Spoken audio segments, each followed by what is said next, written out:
हरे कृष्णा। हिंदू पंचांग के अनुसार भाद्रपद मास में आने वाली पूर्णिमा को भाद्रपद पूर्णिमा कहते हैं और इस दिन भगवान विष्णु के श्री सत्यनारायण रूप की पूजा की जाती है। साथ ही इसी दिन उमा महेश्वर व्रत भी रखा जाता है। ये पूर्णिमा बहुत ही महत्वपूर्ण होती है क्योंकि इसी दिन से पितृपक्ष यानी कि श्राद्ध भी प्रारंभ हो जाते हैं, जो कि आश्विन अमावस्या के दिन समाप्त होते हैं। भगवान शिव और माता पार्वती की कृपा तथा माँ लक्ष्मी जी की कृपा पाने के लिए इस व्रत को जरूर रखना चाहिए। इस व्रत का उल्लेख मत्स्य पुराण में मिलता है। कहा जाता है कि एक बार महर्षि दुर्वासा भगवान शंकर के दर्शन करके लौट रहे थे। रास्ते में उनकी भेंट भगवान विष्णु से हो गई। महर्षि ने शंकर जी द्वारा दी गई बिल्व पत्र की माला भगवान विष्णु को दे दी। भगवान विष्णु ने उस माला को स्वयं ना पहनकर गरुड़ के गले में डाल दी, जिससे महर्षि दुर्वासा क्रोधित होकर कहने लगे कि तुमने भगवान शंकर का अपमान किया है, इससे तुम्हारी लक्ष्मी चली जाएगी। क्षीर सागर से भी तुम्हें हाथ धोना पड़ेगा और शेषनाग भी तुम्हारी सहायता नहीं कर सकेंगे।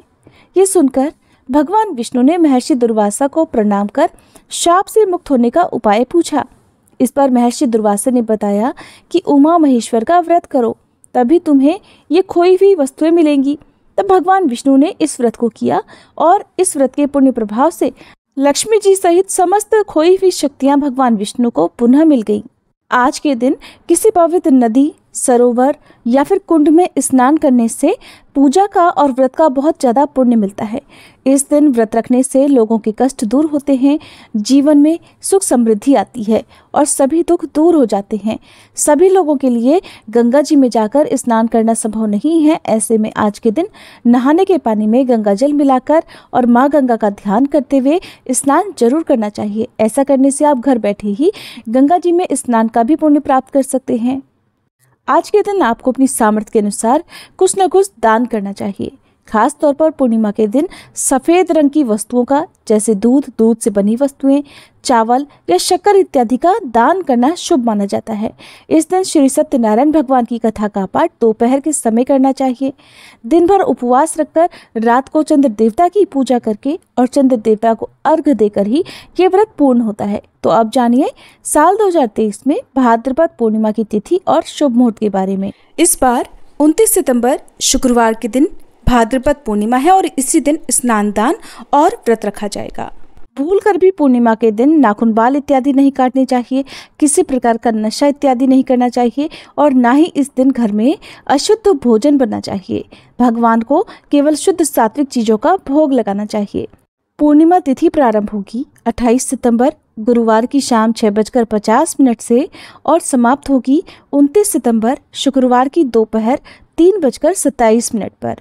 क्योंकि 28 सितंबर को सूर्यास्त के बाद पूर्णिमा तिथि प्रारंभ हो रही है, इसलिए 28 सितंबर को पूर्णिमा का ना तो स्नान किया जाएगा, ना ही इस दिन दान किया जाएगा और ना व्रत रखा जाएगा। इसलिए आप बिना कंफ्यूज हुए 29 सितंबर को ही व्रत रखें।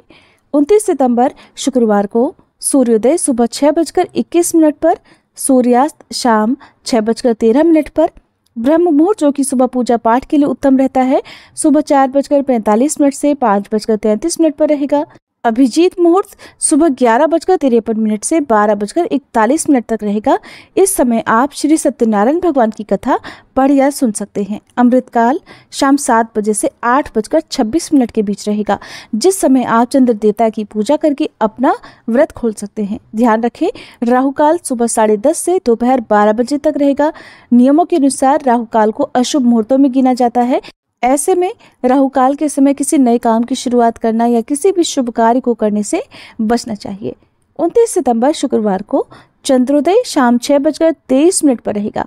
ऐसे में जिन्होंने भी पूर्णिमा का व्रत रखा है, चंद्र देवता की पूजा आप या व्रत का पारण आप शाम 6:23 के बाद से कर सकते हैं। इस व्रत में रात में चंद्र देवता को अर्घ्य देकर ही अपना व्रत खोला जाता है। आज के दिन पूर्णिमा की कथा और श्री सत्यनारायण भगवान की कथा भी हमारे चैनल पर सुनाई जाएगी। आप जरूर सुनिएगा। हमारे इस चैनल पर हर दिन सुबह के समय पौराणिक कथाएं भी सुनाई जाती हैं। अगर आपको ये कथाएं सुनना पसंद हो, अपना प्यार इन कथाओं को भी जरूर दीजिएगा।